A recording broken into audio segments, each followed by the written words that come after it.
more is going on that we don't know, and you feel actually you need to be prioritised, you can call or send an email in, and that might be able to push them maybe a couple of months, you know, depending. I mean, each case is looked at individually. So yeah, so it's a bit of a long waiting time, unfortunately. I mean, things might get better, maybe if there's more staff, or, you know, because sometimes there's some hubs that are also open where people get assessed in these hubs, which are paid for by the NHS. Like so the whole right to choose type thing. Yeah, sort of thing. So it does make things slightly quicker at times when the hubs are available. But yeah, unfortunately, it is a very long. And what is the assessment process? Like, in my mind, I'm like, is there a written exam? Is there an observation? Is there a task? Like, what is the assessment? Okay, so the assessment sometimes will be over a series of days, and it could be, or it is, you know, asking the parent loads of questions.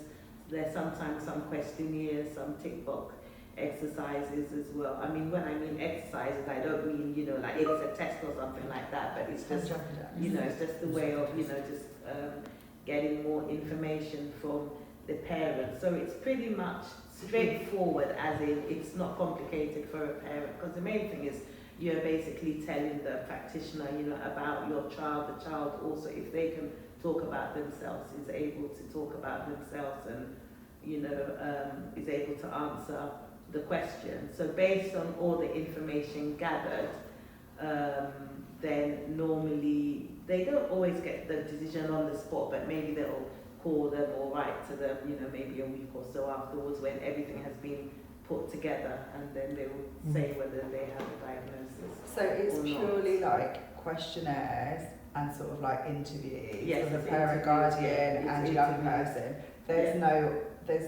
Do you get information from other professionals? From the schools, yeah, from schools. Because even prior to even going on the waiting list, we do have to. So now, for instance, for people who want to refer for an autism or ADHD assessment, we only accept referrals from schools. Oh, so we can't refer? No, it will have to be I was schools. asked last year to complete a questionnaire for someone else. That was the first time. I mean, I've seen them before because parents will bring them, but I was asked to complete one in order to support. Yeah. So because the child basically refused to engage with this practitioner. But I wondered why they don't do that more. So in settings like this where we see them outside of school and have a different kind of relationship, why isn't that not common practice to contact maybe other services that are working with those little individuals? They normally would, because before they're accepted onto the waiting list, we would ask school to fill out a form called the performer, and we would be asking school, you know, just general questions about what's going on and their attention span, and you know, so that's where you play new provisions. So that's what I'm asking. Yeah, so I so guess if like Dawn or anyone in this room, because I've like literally got some young people that have asked me, can I refer them now?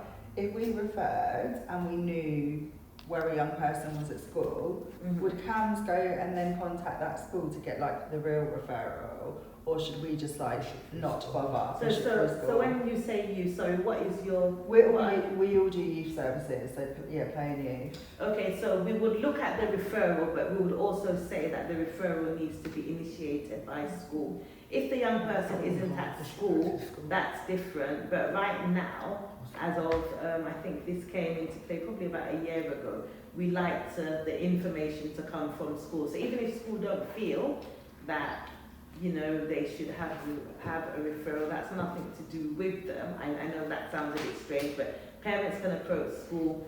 I would like to make a referral to CAMS because I would like my child to be assessed for ADHD. Okay. I've had schools refuse to do that. No, I've just had a parent this week actually on Monday coming. But I've had schools literally refuse to do that. They can't, yeah. I mean, if they do, then we intervene. I think I did have a case like that where the school was just messing about and it just didn't happen. So we just took charge of it anyway, and the child is now. So just to be clear, it would be better if we, as practitioners, contacted a school to make the referral. Yes. But if we put one in, but we know the school, CAMS aren't going to look at that. We would, but you would still need to fill out the performer. We would need a performer because as much information as possible, but we always ask for it to be initiated by the schools. If you know the school and you're able to fill out a performer, and maybe you've spoken to the teachers, because the school performer is about what's going on in the school setting. Because of that concentration element. Yeah, it's just everything, because we need to know about what's happening at school, what's happening at home. Sometimes the school performers come back and there's nothing to indicate anything, but that doesn't mean that the child doesn't have that, and that doesn't mean that the child won't be assessed, but because a lot of children mask anyway. Of course. So it's good to at least, but the reason why school filled that out is because at least we now don't have to start running back to school to ask for the to ask for the information. So we already have the information from school. Then within about 6 months, we would now contact the parents and do the parent interview. So the sort of questions that we had asked school on the school performer, we would now sit down with the parent, over the phone and ask them, quite a few questions. And looking at what school have said and looking at what the parent have said, we now send that referral off to the neurodevelopmental team. Then they now have a look at school information, parent information, and any other person who maybe brought information in, and then they decide whether that child should go on the waiting list. So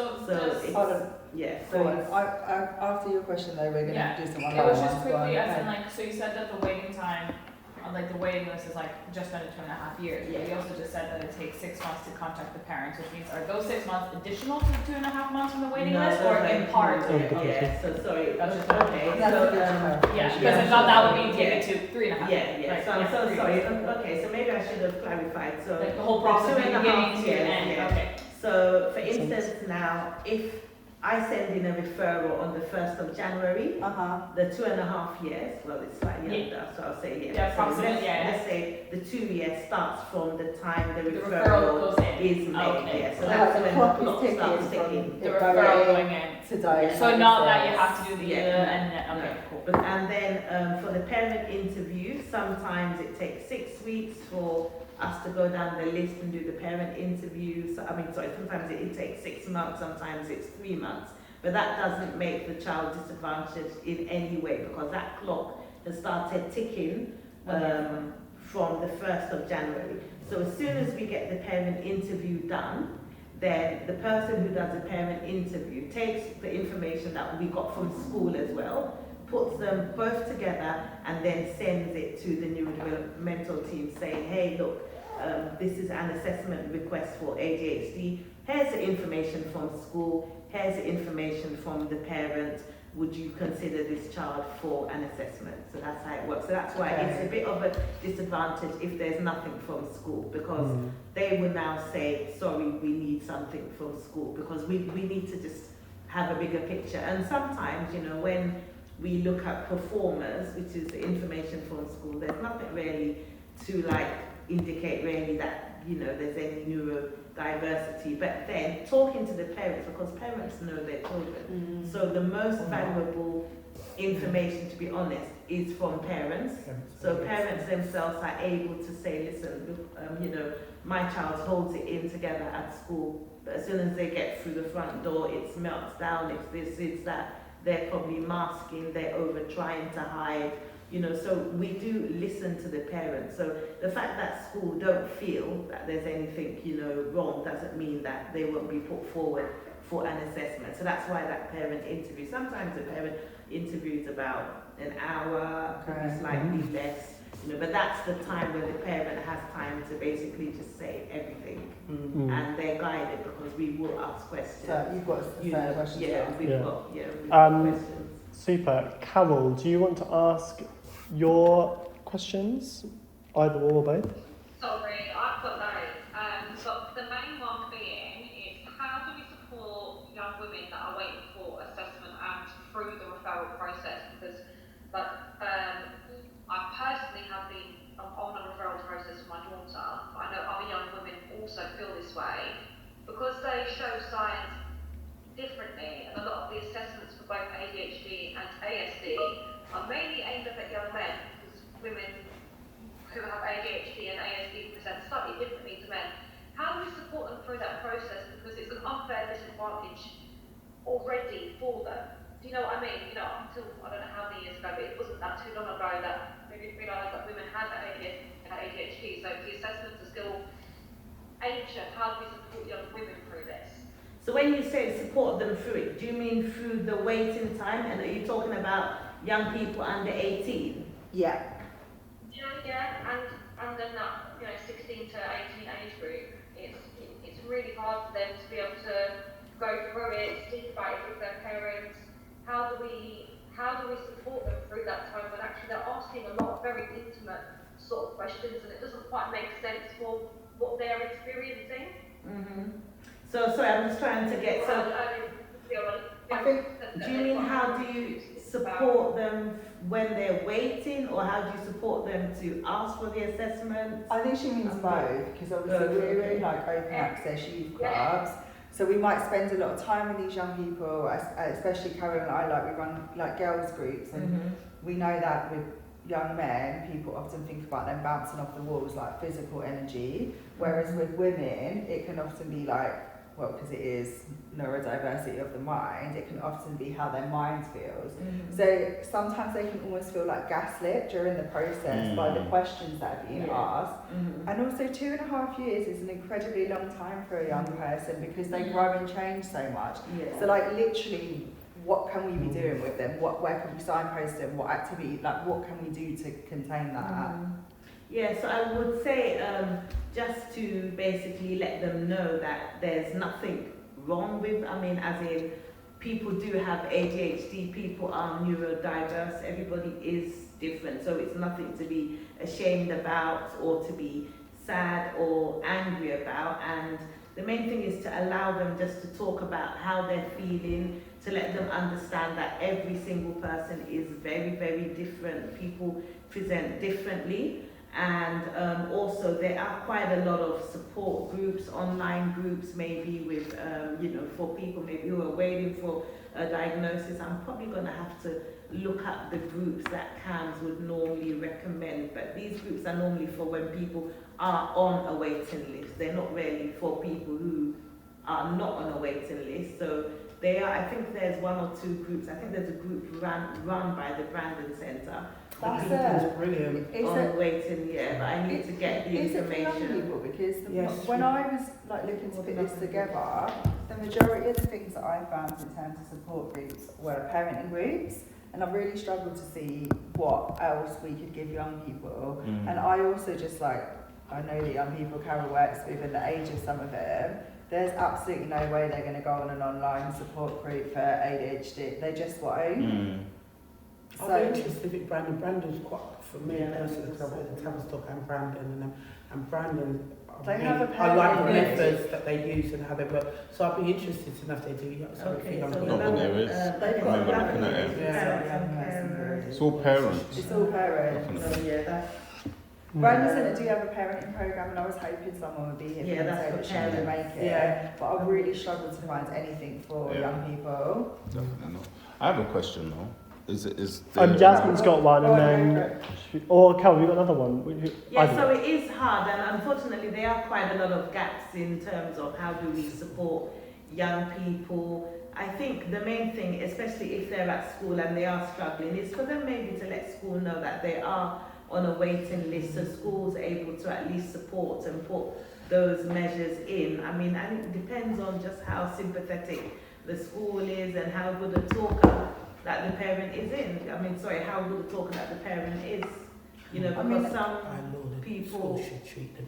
Yeah. By law, the school should treat them as if they're waiting for an assessment or something. But But that doesn't happen. And really what we're talking about in terms of time is that a young person could be contained in their primary school, smaller classes, got strategies, whatever, maybe not, depending on the good of school, but let's imagine. Then they go into year 7, things go chaotic, they're not diagnosed until the end of year 9.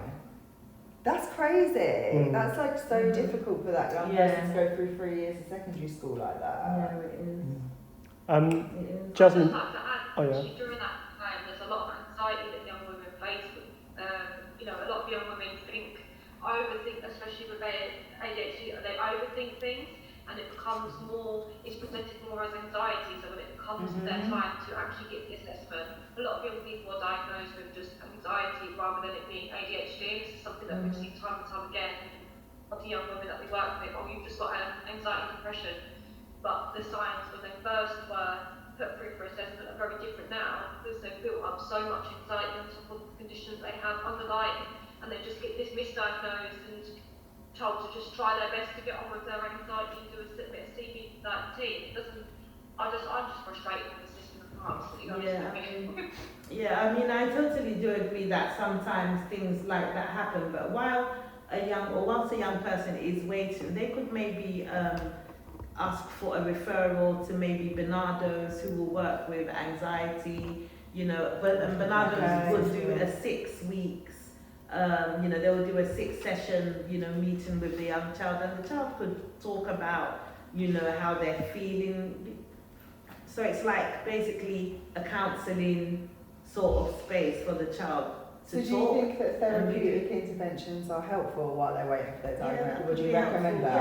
Yeah, definitely. That's like Especially if the child is like, you know, presenting as like really anxious or maybe really sad or, you know, just any emotional presentation. I think that would be really helpful. Bernardo's would be, you know, a good one. Brandon Centre do offer good counselling for young people, we know this, What's the waiting for that? Not very long, not nowhere near as long as can. And can I just add also, I mean, I've got a 22-year-old son. I remember he always used to come to me to say, Mum, I've got ADHD. And I'd say, no, you haven't. No, you haven't. You know, you don't have ADHD. You know, what makes you think you have ADHD? And, you know, he would tell me, oh, this and that and this and that. And we went for an assessment and he was diagnosed. But unfortunately, he was diagnosed when he was 18. Wow. But at least I was happy that he did get that diagnosis. So now at uni, he's able to have that extra time and all of that. And that's one thing I do tell parents. I said sometimes also listen to what the child is also saying. And school never really thought that he had ADHD because he was very sporty. And I still remember when I spoke to one of the psychiatrists that I worked with, she explained that a lot of boys also maybe like put their energy into sports and into all sorts. So I think it was during COVID time that, you know, he just said, no, Mum, I'm definitely, I'm quite restless, this is happening and that's happening. And we went for a diagnosis and he was diagnosed. But I mean, based on what you just said, the one thing that I kind of struggle with is understanding what, other than receiving an acronym, because that's what it looks like to me. You receive an acronym. Okay, I've got this. What happens? What are the benefits? How is it going to change your life? For my son, for instance, now he is given extra time for exams. He's given extra time for assignments. I think he's something because he's quite slow at writing at times. I think he said that he could do some assignments and stuff on the computer. It depends on if the young person wants to tell people that they have. I mean, if they're in school, for instance, they're given more support. I think depending, it's all tailored to the individual. No, but I'm saying you wait 2.5 years for a diagnosis, you get this. Yeah? Okay, I've got it today. What does CAMS do afterwards? What happens in my life okay, so like that didn't happen obviously before? I want to get diagnosed as an adult, and like I think that I want to get diagnosed because I think it's like validating to know that the things that you might have struggled with, and like to look up some of those coping strategies. They're just like what Carol was saying. ADHD, women can often think they've got anxiety or like depressed, but actually like you're not. And you can go down the medication route if you want to, which some people have said to me has been life-changing. I get why parents wouldn't want to do that. Like it's everyone's choice, but I think you've got medication available, and some people have said that they're like, God, is this how everyone else feels all the time? It's wonderful. Or you can put coping strategies in place, because I think I never thought I had ADHD before, maybe like a year ago. So I was like looking at other coping, they didn't work for me. Now I get why they might not have stuck, because I was looking at the wrong thing. So I think It's helpful when we know about young people because we're like, oh, remember how to like engage with them because of their ADHD. But irrespective of, let's just say you can still open let's just say there's a handbook that you get once you're diagnosed with ADHD. It's not like, oh, I'm not allowed to look in there if I don't have ADHD. You can still adopt all of those strategies regardless of the diagnosis. But you definitely wouldn't get the extra time and stuff without it. So they won't give you the extra support and the medication. Yeah, and I guess it also without narrows it. down your search as well. So rather than trying this many, you're just going to try that many. Because people might be like, oh, he's chaotic and unorganised. And now they're like, no, they've got ADHD. Yeah. You won't be able to get extra exam Also time the- or extra resources. Also, the approach of other professionals Yeah. is different. So all of a sudden, they're not going to bombard you with loads of words. They're going to keep it simple. They're going to have a report that says, actually, this is how our approach should be. So it's a bit more successful. I'm not saying it always works. It's like if you know, dyslexia is on a spectrum, for example. I've got tools. I've got laptops. And some I've got people this, I've need got different that. coloured paper, but other people only need X, Y, Z. So I think it's about how you can tell people, like, cool, I want to do this thing, but this is what I need. Yeah, Ruth also you have says that. access to funding, you have access to holiday, there's lots of things. Yeah. By having those diagnoses that can support the unit, the family unit as well. And keep that sometimes, thought, because I know some online people are desperate, sorry. Yeah, Ruth also says that young people in school will get an EHCP plan, which entitles them to support up until the age of 25. Yeah. Okay. So it extends it a bit. That as well. Yasmin's got a good question. Do you want to ask Can I just it? say that in person? for the EHCP plan, Yeah. you don't have to have a neurodevelopmental Oh. diagnosis. Yeah, no, you don't. No, yeah, you You can. don't have to. Yeah. Okay, Yasmin, to you, finally. So just one of the questions we had was the kids who get kicked out of their school will end up in crew, so aren't in like the fixed location or won't be in a fixed location. You don't know whether they'll end up in like the 2.5 years it takes for the assessment waiting period. How could we get them like an assessment like what? I don't understand that. Okay, if maybe the assessment is put in and they're like about to get kicked out from school, we would normally prioritise. What about if they're kicked out first and then the PRU are like, well, clearly they've got. No, they're It not will at still a be- pre-sheet. Oh, sorry. I reread it. Yeah. Yeah.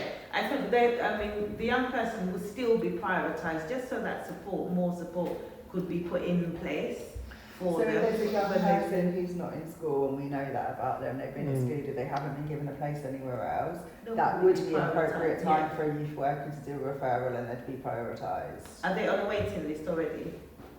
No, in this hypothetical. Or you they're mean not. a referral for ADHD? Oh Yeah. yeah, definitely. So definitely. if they're not in school, it is Definitely. completely appropriate for us to do it. Definitely, yeah, definitely. Okay. And you could also put, could you kindly prioritise this referral and, give your reasons why as well.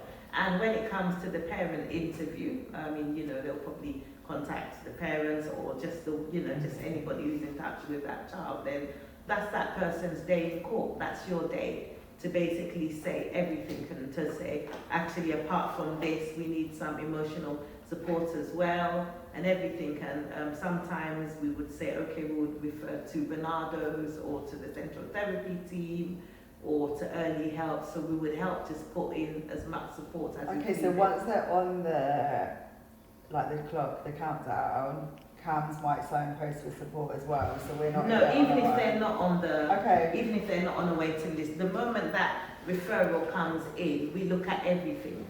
So if we see, oh gosh, this person might benefit from support with anxiety, or this person might need therapy, then we would signpost to the appropriate team, and that team might even be the one doing the screening for ADHD. So we wouldn't just pick out the ADHD, we would look at the whole referral and see what support that the referrer is actually asking for, in addition to the I've got a ADHD. quick one. Have you got any? I've other got questions a quick one online? from Carol about how long after diagnosis is the wait time for those that want to be medicated. Like how long? Oh yeah, sorry, I read that weird. How long after diagnosis is the wait time for those that want to be medicated?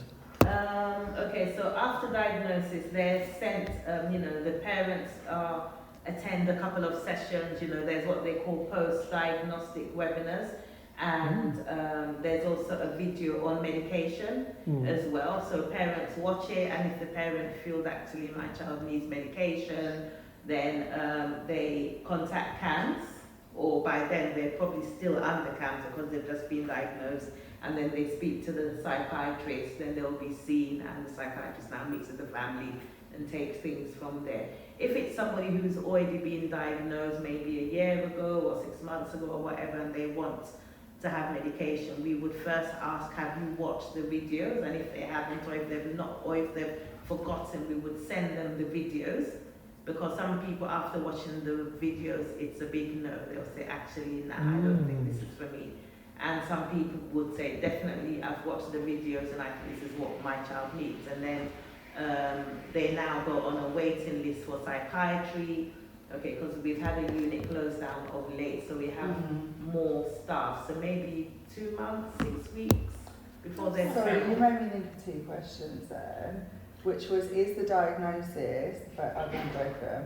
The first question was, is the diagnosis then as helpful for the parents and guardians as it is for the young people in terms of strategies to parent?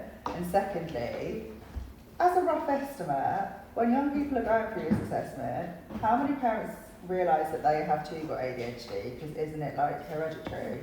Yeah, I think a lot of parents do begin to realise, because they sometimes see the signs and think, actually, I have ADHD, you know. So a lot of parents like recognise signs and think, actually, this is what I had, and maybe I've been classed as a naughty child, I've been classed as this and that, and it's actually ADHD, you know, like my husband's brother, he's how old is he now, about 40, and it was until I began to learn about ADHD, we all realised actually he has ADHD and he's also on the spectrum, but we never realised that. And this is somebody who's studied up to PhD level. Oh wow! I could never understand why his trousers are always like 4 inches short. Like, why is he sewing it at dinner? Oh, he has ADHD. And I could never understand why every single year I would get my birthday card exactly 3 days after my birthday. It was always, you know, but then I was able to, you know, I mean, but now, we now know that actually he, you know, he's on the spectrum and all of that. But unfortunately, he didn't really get that support at the time. I mean, but at least again, he can be validated. Like, it wasn't me. Yeah, and sometimes people just want to be validated. Like for instance, I'm so bad at spelling, and the more I learn about dyslexia, and I learned recently about when you just cannot figure numbers out and all of that. Thank you, because in text messages and the mail, we call it Sally speak. So I only learned about that Honestly, recently, sometimes. and I feel like actually just going to get that diagnosis, maybe, you know, because I could never understand, you know, like even now I look at numbers, just simple numbers, maybe I have to add them or something, and sometimes I have to write it down in my head and figure it out. But now I kind of like understand that me and numbers, we just don't know. But sorry, can I just say? Thank you so Sorry, much. Thank Bye. Bye. I've got a question as to what support is there for children whose parents may have ADHD? Because I'm guessing then for them, their experience, let's say they haven't got ADHD, but for a child, what does it look like for a child who's living with someone, a parent, who's responsible for them, who has various struggles that, you know, what is there such a support system in place? Well, I'm assuming if I'm not too sure about the adult pathway for ADHD and all of that, but I'm assuming that if a parent has got a diagnosis of ADHD and they know it and it's affecting them, there must be some support for that parent. There must be some. I think if the support parent groups has a where they diagnosis, if they have a diagnosis, they probably know their strategies then by that point. But Well, if they're undiagnosed, I imagine maybe it's like. But then again, it might be like them finding it out when their child's in assessment. Yeah, because I'm thinking it's almost like a partner of someone who has ADHD. They may have learnt to deal with their partner, right? Yeah. But I'm just saying, as a child, as someone who's going through that growth and development as a young person, I'm just assuming that there's going to be a lot of pressure on them, because it's a lot of, if we think about it from a teacher's perspective, it's hard to deal with children who have ADHD. So I'm thinking from a child, how difficult it must be to deal with an adult who is responsible for your care and whatnot. How do you manage that power struggle? I think that there would be something in place. I mean, as in maybe that parent is attending groups, maybe that parent has attended groups, or maybe that parent knows certain things and maybe tells the child, listen, I am messy and this is the reason why. And, I mean, it's something that the parent would have probably maybe grown up with or whatever. So I have a feeling that if they have children, they'll be able to explain to their children, this is, I've got this diagnosis, or mummy isn't always patient, or mummy isn't always this, or there must be something, My niece is like crazy about getting places early and on time, because her mum definitely has undiagnosed ADHD and they're late for everything. And like now my niece is like, if I walk her to school, we get there early. She's like the first one in the playground, and it's because like her mum won't indulge that in her. And I'm like, obviously, other habits. Because it's 1:30, we're obviously going to let you go online, and we're going to make sure all the videos and everything else from today is available on the website, because it was such an interesting topic that it feels like we probably should do a whole training on. Yeah, we had so much information coming from different places, refreshing to know that people knew more about it than they thought. Any final thoughts from online, Ruth? Or anything you were discussing earlier, even? I'll just jump in and share some, I think, because you guys have been moving this discussion, we did share a little bit of helpful practice. Carol was saying, actually, if young people are struggling to do a task or need a bit of processing time, sometimes they'll use their name if they need them to do something. So Jake, it's time to wash up your plate, can you take it over there? And we were sharing tips like that. But I think there's actually so much wisdom and experience just in that online room that if people are interested, it's definitely something I think we can create a bit more time for in the future. Yeah, I think that'd be amazing. We definitely could have a part 2 of this, I think, because some people did message me and say, I can't come, but can you do this again? And I was like, well, we always have a different thematic area for Coffee with QLIP. But it's obviously wanted. Thank you so much, guys. We'll say goodbye to you in your virtual pods. Thank you so much. Yes, we really needed that. Thank you. And I think if you're having another session, we've got an assistant psychologist who works in the neurodevelopmental team. She's fantastic in terms of resources for parents waiting, for children waiting, so she's really good at, giving advice, and she's got a whole lot. She would have loved to be here today, but she's on annual. I literally was so impressed, because other people said they knew people and they'd send them to me. Then I sent my little emails out, and when you called me yesterday, I was like, oh my god, Karen's have got back to me. My little emails worked. So we're really appreciative of you coming to speak to us, because obviously we all work with young people, mostly under 18, sometimes up to 25, but so they're mostly under Karen's, and there's the waiting time's just so long for them, because they are just, I often can just feel so misunderstood and demonised at school, and those, I don't know, Clive, you'll know about this. My son, unfortunately, because we were told about the waiting list, it was so long, we had to go private. Yeah, and I think that's the challenge. You said about 500? Between 5 and 7. 6, These are pretty old, but we had volunteer group who make medication for ADHD, and they said to us that you always tell them